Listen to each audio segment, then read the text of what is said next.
Some people carry a stillness in them that feels just a little too heavy.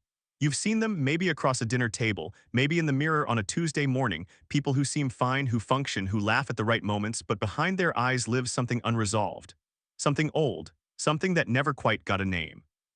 There is a version of going crazy that the world mistakes for weakness. A sudden unraveling, a breakdown in a parking lot, tears that come without warning in the middle of a grocery store for no reason you can explain except that the fluorescent lights felt too loud and the world felt too fast and something inside you just stopped holding on. People around you call it a crisis. Doctors call it an episode.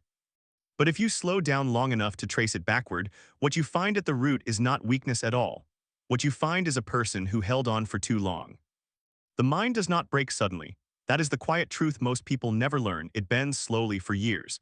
It accommodates and adjusts and finds workarounds and builds little rooms inside itself where it can hide the things it isn't ready to feel. And then one day, without announcement, there is simply no more room. The architecture collapses, not because you are fragile, because you were human in a world that kept asking you to be something else. To understand why some people unravel, you have to be willing to go somewhere most conversations refuse to go. You have to go into the past. Not the dramatic past, not necessarily the kind with visible scars and named traumas. Sometimes the most defining wounds are the quiet ones, the ones dressed in normalcy, the ones no one around you would have even noticed. A parent who was physically present but emotionally somewhere else entirely. A childhood home where love was conditional, where affection arrived only after achievement, where you learned early that being yourself was somehow never quite enough. These are not the traumas that make headlines, but they are the ones that shape the nervous system at its most foundational level. Attachment theory, developed by psychologist John Bowlby, tells us something profound about this. It says that the way we first learn to connect with our caregivers, the very first people who were supposed to make us feel safe in the world, becomes the template for every relationship that follows, every friendship, every romantic partnership, every interaction with authority, with vulnerability, with love itself. The attachment style you formed before you even had language for it is still running in the background of your adult life like code you never knew was written. If your earliest attachment taught you that closeness leads to pain, your nervous system learned to treat intimacy like a threat. Not withdrawal, it's survival. Not coldness, it's the only map you were ever given. And here is where it begins to get complicated. Because the human mind, in its extraordinary effort to protect you, does something both brilliant and quietly devastating. It adapts. A child who grows up in an emotionally unpredictable environment learns to become hypervigilant. Every shift in tone, every change in expression, every silence that stretches a half second too long.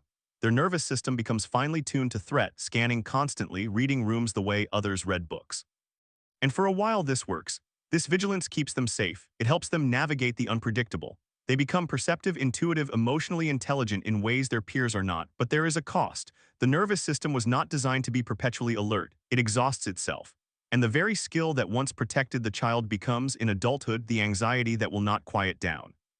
You might know this feeling, the sense that you cannot fully relax even when everything is technically fine. The way your body tenses before a phone call from someone you love. The way you rehearse conversations in your head preparing for conflicts that never arrive. The low, constant hum of waiting for something to go wrong. That hum is not irrational. That hum has a history. Neurologically, what is happening is this. Chronic early stress shapes the development of the amygdala, the brain's alarm center, and the prefrontal cortex, which is responsible for rational thought and emotional regulation. In environments of prolonged stress or unpredictability, the amygdala becomes overactive and the prefrontal cortex's ability to calm it down gets weakened. What this means in lived experience is that your emotional responses can feel disproportionate. You know somewhere in your rational mind that this situation does not warrant this level of fear or grief or rage, and yet your body is already 3 steps ahead, flooding itself with cortisol, with adrenaline, with the ancient chemistry of survival. And then you feel ashamed of the response, and the shame becomes its own wound. This is the architecture of what people call going crazy, not madness, not weakness. A nervous system that was shaped by an environment it did not choose, still responding to a world that no longer matches the original threat, still fighting a war that ended years ago. But the past does not only live in the nervous system, it lives in the stories we tell ourselves. Cognitive dissonance, the psychological tension that arises when our beliefs and our experiences do not align, can quietly fracture a person's sense of reality over time. Think about a child who is told they are loved but who is also ignored, diminished, or humiliated. Their mind must hold both truths simultaneously, the stated love and the felt experience. And because the mind of a child cannot yet conclude that the adult is flawed or wrong, it concludes instead that the self is the problem. That something about them, some quality, some need, some essential part of their personality is what makes them unlovable. This conclusion, formed before the age of reason, becomes a belief. And beliefs do not ask for evidence. They simply filter reality to confirm themselves. So the child grows up, becomes an adult, walks into relationships and workplaces and friendships carrying this core belief, not always consciously, not always in words, just a quiet, ambient certainty that they are somehow too much or not enough or fundamentally difficult to love. And when life confirms this belief, even slightly, even accidentally, the wound reopens with a force that seems disproportionate to what actually happened. Because what actually happened is not what the pain is about. The pain is about everything that came before. Here is a question worth sitting with, not for this video, not to answer out loud, but to carry with you. Is there a story you have been telling yourself about who you are, a limitation, a flaw, a pattern that you accepted so long ago you never once questioned where it came from? The concept of locus of control is relevant here in a way that rarely gets discussed with enough depth.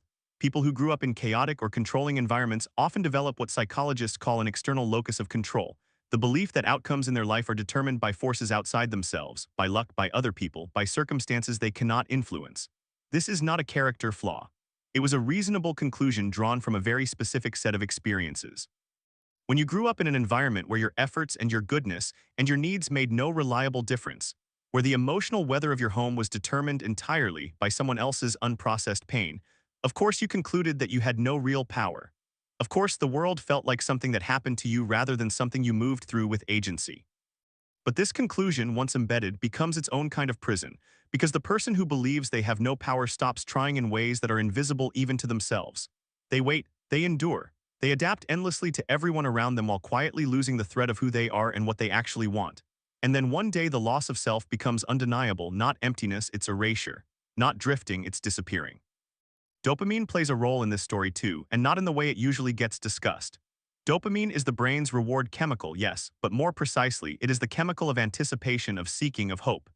In stable, nurturing environments, the dopamine system learns to associate effort with reward, and this creates motivation, resilience, a willingness to try. But in unpredictable environments, environments where reward was random, where love was inconsistent, where good behavior sometimes brought warmth and sometimes brought nothing, the dopamine system gets calibrated to chaos. It learns to associate unpredictability with intensity, and this quietly becomes one of the reasons why some people who have difficult pasts find themselves drawn to relationships and situations that replicate that very unpredictability, not because they want to suffer, because their nervous system has learned that intensity is what love feels like, that calm feels wrong, that peace feels like waiting for the other shoe to drop. The chaos is not chosen. It is, in the deepest sense, a homecoming. And this is perhaps one of the most heartbreaking loops a human being can find themselves in, returning again and again to dynamics that reopen the original wound, not out of stupidity, not out of self-destruction, but out of a deep neurological familiarity. The wound is known. The wound is home. And home, however painful, is the most powerful pull there is. There is something else that lives in the dark past of people who eventually unravel, and it is not talked about nearly enough. It is the cumulative weight of having to perform wellness, of having grown up in an environment, or later, a culture, a family, a relationship, where showing pain was dangerous or shameful or simply unwelcome, where I'm fine became not a lie exactly but a necessary armor, where the authentic experience of being a sensitive, feeling, complicated human being was consistently met with discomfort, dismissal, or punishment. What happens to the feelings that are never allowed to be felt? They do not disappear. The psyche is not a trash can, it is a pressure system. What is suppressed does not dissolve, it accumulates. This is why some people seem to snap without warning, why a relatively small event becomes the trigger for what looks like a disproportionate collapse. The event is rarely the cause. The event is simply the final drop in a container that has been quietly filling for years, sometimes decades. The grief is not about today. The grief is about every day you were told your feelings were inconvenient, dramatic, wrong, and you believed it enough to swallow them down and carry on. And perhaps the most profound irony in all of this is that the very capacity for depth that makes some people most vulnerable to this kind of unraveling is also the capacity that makes them most alive. The people who feel things most intensely, who carry the grief of their past most acutely, who are most undone by the weight of unprocessed experience, these are often the same people who love most fiercely, who see most clearly, who carry worlds within them. Their sensitivity is not the problem. Their sensitivity was never the problem. It was the sensitivity that never got held with the care it deserved. Have you ever met someone who has been through extraordinary pain and yet radiates something, not happiness exactly, but depth? Something that feels more honest than happiness, more real than ease? There is a quality in people who have truly reckoned with their own darkness. Not because suffering is noble, never that. Suffering is simply suffering, and no one should romanticize what is genuinely painful. But the person who has gone into their own past, who has sat with the unbearable and learned to breathe through it, who has stopped performing wellness long enough to actually feel what is there. That person carries a kind of warmth that is not easily named. It is the warmth of someone who has stopped being afraid of the full spectrum of being human. The dark past behind why some people go crazy is not a story about broken people. It is a story about the extraordinary pressure placed on human beings who were never given permission to be fully themselves. Not in their original homes, not in the relationships that followed, not in the inner world they built out of whatever materials they were given. It is a story about minds and bodies that did everything right, by the logic of the environments that shaped them, and are now carrying the cost of that adaptation into a world that looks different but can still feel terrifyingly the same. To understand this is not to excuse harm or to avoid accountability. Understanding is not absolution, but it is perhaps the beginning of something more useful than judgment, of yourself, of the people who hurt you, of the people you may have hurt without meaning to. Because most people who inflict pain are not doing so from strength. They are doing so from the same place you have likely found yourself in some quiet moment of your own, the place of someone who is overwhelmed, who is reaching back for what they know, who is still fighting something that ended long ago. The mind that has been bent by its past is not a broken mind. It is a mind that has been shaped by real conditions, real experiences, real absences of things that every human being requires to flourish. And it can, with patience, with the right kind of witness, with the slow and sometimes nonlinear process of learning to feel safe inside your own skin, it can reorganize itself, not into something that forgets. Memory does not erase, but into something that no longer needs to be defined by what it survived. The person who once went crazy in a parking lot on a Tuesday afternoon is not a cautionary tale. They are someone who finally ran out of room to hide from themselves, and that, in a way no one around them could see in that moment, was also the beginning of something sacred. Because the unraveling, as frightening as it looks, is sometimes the only honest thing a person has done in years. And the quiet that comes after, not emptiness, but space, is where, if they are lucky, they finally get to meet themselves.